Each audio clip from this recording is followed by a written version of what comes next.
One of the big mistakes is not nailing the basics. That is not having all the critical information, right? If it's a product where it really matters to know what the dimensions are, if you're missing the dimensions and you're having the customer have to like look all over the page for it, that's not a good experience. It's a very easy thing to put in an infographic. And if you miss that, you miss a big point about why people are shopping and looking at that page in the first place.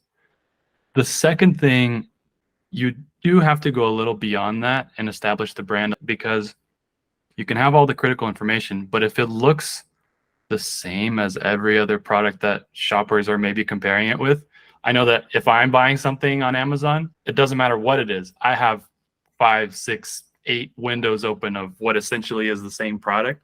And I usually go for the one that looks like the brand went a little beyond the basics to establish, good photography, good design, making sure that the presentation is really good. I usually go for that brand instead of the others. And so I think not focusing on design is a big missed opportunity. I wouldn't call it a mistake per se, because there's plenty of bad infographics out there, and I'm sure they have some sales, but they could have way more with good design. I think design mistakes are still filled with good intentions, right? Nobody doesn't want to sell. So it goes the other way too, where it's like, well, let's put all the copy in there. Let's put all of the information about everything ever in there. And it's like, you can't do that either.